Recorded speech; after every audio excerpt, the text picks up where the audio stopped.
Welcome back to unlimited education friends. मैं हूं अभिजीत कुमार और बात करने जा रहा हूं आपका DFCCIL एग्जाम के बारे में। और इस लेक्चर में हम लोग सैलरी के बारे में बात करेंगे कि अगर आप लोगों का जॉब लगता है तो आप लोगों का सैलरी कितना बनेगा, सारा अलाउंस वगैरह मिला करके।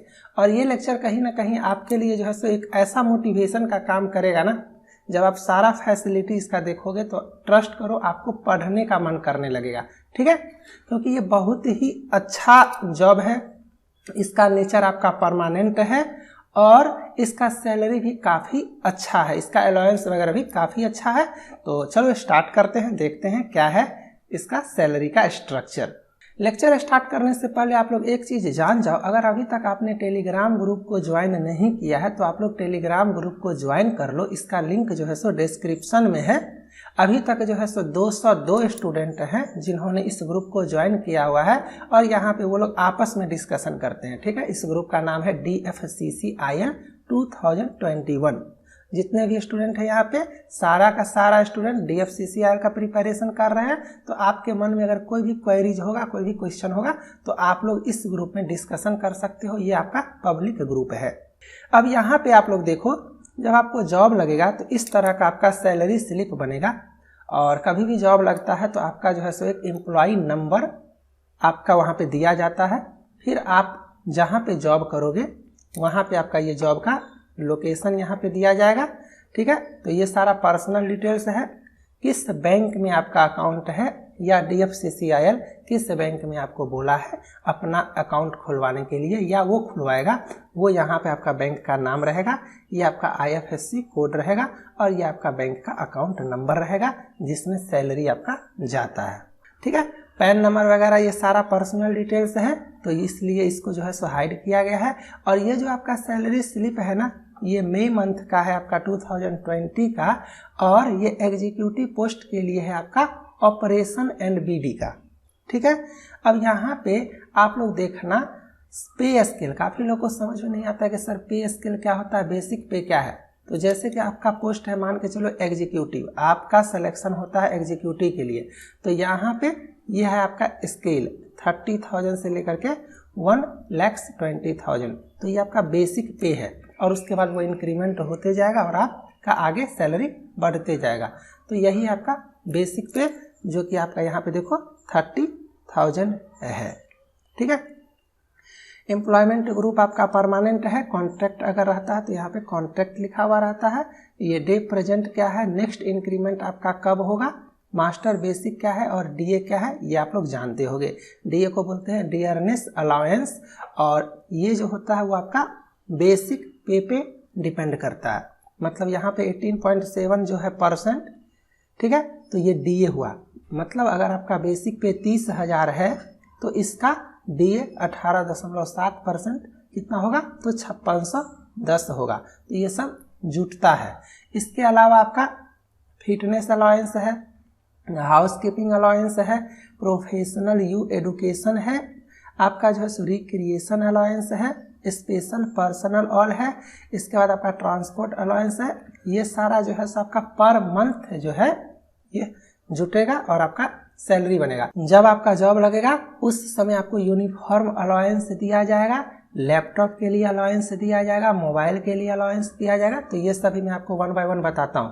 काफ़ी लोगों को ये समझ में नहीं आता है कि ये PF कंट्रीब्यूशन क्या होता है। तो देखो यहाँ पे कंट्रीब्यूशन लिखा हुआ है, जितना आपका डिडक्ट होगा PF उतना ही कंपनी भी देगा।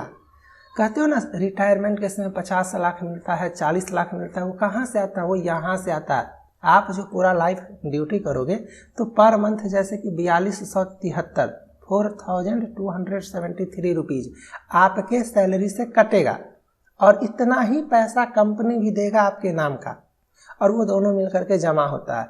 तो इसको भी पैसा ही मानना चाहिए। काफ़ी लोग बोलते हैं कि काट के इतना मिलता है, ये आपका सैलरी ही है। ठीक है, ये आपको समझ में आया। इनकम टैक्स चलो ये आपका कटेगा, स्टाफ वेलफेयर कंट्रीब्यूशन में ये आपका 100 जाता है।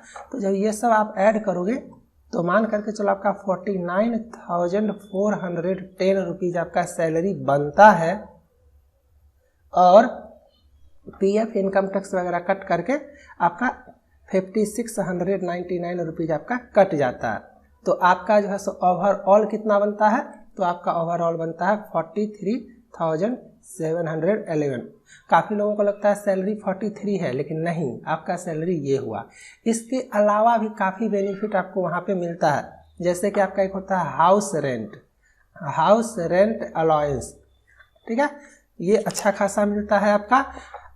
ये अलग अलग सिटी पे डिपेंड करता है, जैसे कि सिटी को कैटेगराइज किया गया है, जैसे कि मान लो दिल्ली है, मुंबई है, जैसे city X category, city Y category और आपका जेड कैटेगरी।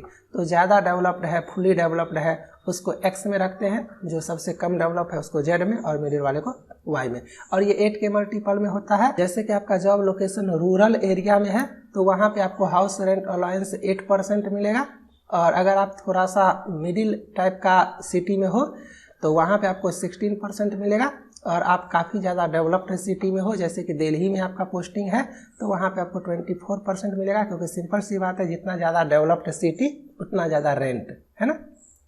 तो अगर आप हाउस रेंट लेते हो तो ये पैसा आपको नहीं मिलेगा, क्योंकि आपने क्वार्टर ले लिया। लेकिन अगर आप हाउस रेंट नहीं लेते हो, आप जो है सो हाउस रेंट HRA का फ़ायदा नहीं उठा पाते हो, आप जो है सो सरकारी क्वार्टर नहीं लेते हो, तो आप सिंपली है रेंट पे कोई मकान लोगे तो आपको ये पैसा आपके सैलरी में आ जाएगा। तो ये सब अगर ऐड करोगे तो आपका पैसा काफ़ी ज़्यादा हो जाएगा। तो पैसा बहुत है। ALP में आप ज्वाइन करते हो, ट्रेनिंग पीरियड में आपको 23,000 के आसपास मिलता है, और जब आपका फाइनल होता है तो 35,000 के आसपास आपका सैलरी बनता है। इसके अलावा नाइट अलाउंस, रनिंग अलाउंस, ये सब आपका ऐड होता है, तो वो डिपेंड करता है, ठीक है।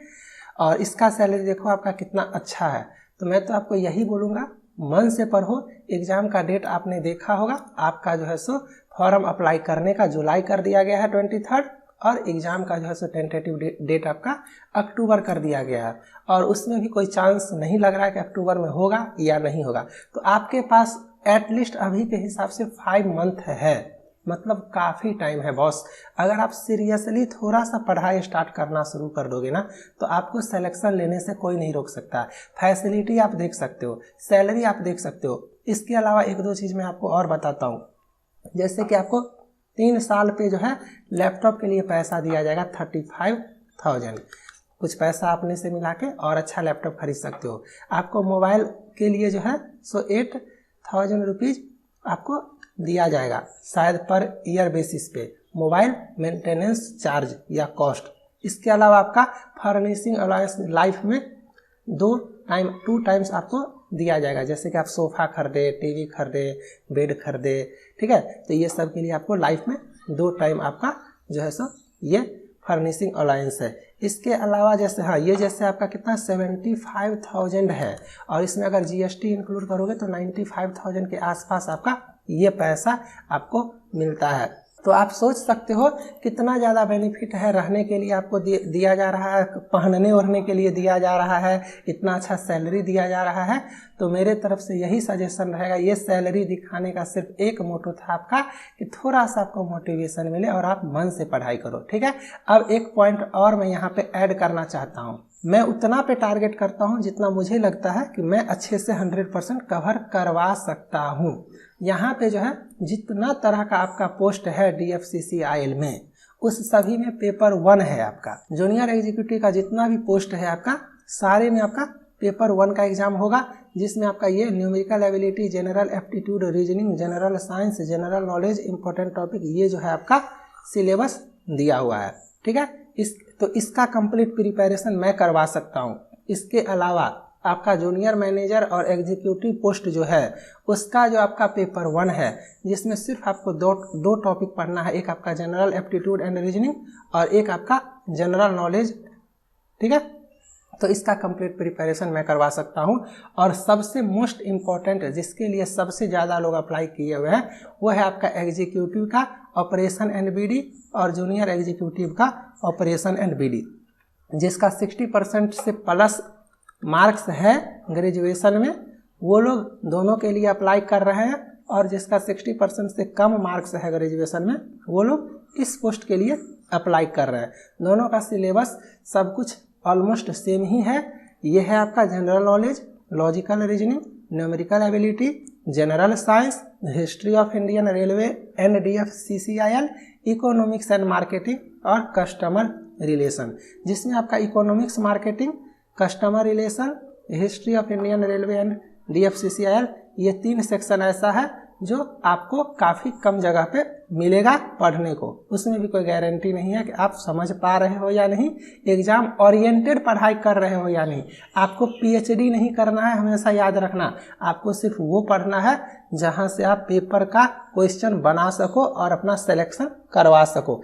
मेरा चैनल का यही खासियत है, मैं सिर्फ और सिर्फ एग्जाम ओरिएंटेड पढ़ाता हूँ। अब यहाँ पे ये सारा जो आप टॉपिक देख रहे हो, सिंपल सी बात है, इसका आपको वीडियो लेक्चर्स दिया जाएगा ताकि आप समझ सको। उसमें जो क्वेश्चन मैं डिस्कस करूँगा वो सारा क्वेश्चन देखने के बाद सब लोग बना देते हैं, लेकिन बिना देखे जब आपके सामने क्वेश्चन आता है तो आप बना सकते हो कि नहीं ये इंपॉर्टेंट है आपके सिलेक्शन के लिए। एग्जामिनेशन हॉल में मैं नहीं जाऊंगा एग्जाम देने, आपको जाना है। तो जितना मैंने डिस्कस किया वीडियो लेक्चर्स में, उसमें जितना क्वेश्चंस मैंने डिस्कस किया, वो क्वेश्चन आपका टेस्ट सीरीज के फॉर्मेट में होगा और आपको घर में बैठना है, टेस्ट लगाना है और आपका परफॉर्मेंस एनालिसिस चेक करना है। प्रैक्टिस करने के लिए सारा का सारा PDF प्रीवियस ईयर का जितना भी आपका एग्जाम हुआ है 2016 में और 2018 में, उसका आपका जो है प्रीवियस ईयर पेपर, ठीक है, और उस पेपर में जो क्वेश्चन आया था उसका टेस्ट सीरीज, मतलब ईच एंड एवरी कंटेंट जो आपका मस्ट है, आपको प्रिपरेशन करना ही है किसी भी कीमत पे ताकि आपका सिलेक्शन हो सके। तो आपको अच्छे से करना पड़ेगा, इधर उधर नहीं भटकना है। डिस्क्रिप्शन में मैं आपको एक ऐप का लिंक दे देता हूँ, उस ऐप को आप लोग डाउनलोड करो, वहाँ पे इस कोर्स में आके आप लोग इनरोल हो जाओ, ठीक है। एग्जाम का डेट बढ़ेगा, कोई टेंशन नहीं है। इस कोर्स का वैलिडिटी मैंने 18 मंथ्स रखा हुआ है और अपना है, अगर इसके अंदर एग्जाम नहीं होगा तो आपका वैलिडिटी एक्सटेंड कर दिया जाएगा। लेकिन आपको सीरियसली पढ़ाई करना है और जो स्टूडेंट सीरियस हैं वो पढ़ते हैं, कोई बहाना नहीं, कोई फालतू का कमेंट नहीं, ठीक है। उम्मीद करता हूँ सबको समझ में आ गया होगा। चैनल को सब्सक्राइब कर लेना, इस चैनल पे भी आपका कुछ इंपॉर्टेंट लेक्चर्स आएगा। मिलते हैं नेक्स्ट लेक्चर में, तब तक आप लोग अच्छे से रहो, मन से एग्जाम का तैयारी करो। Bye, thank you.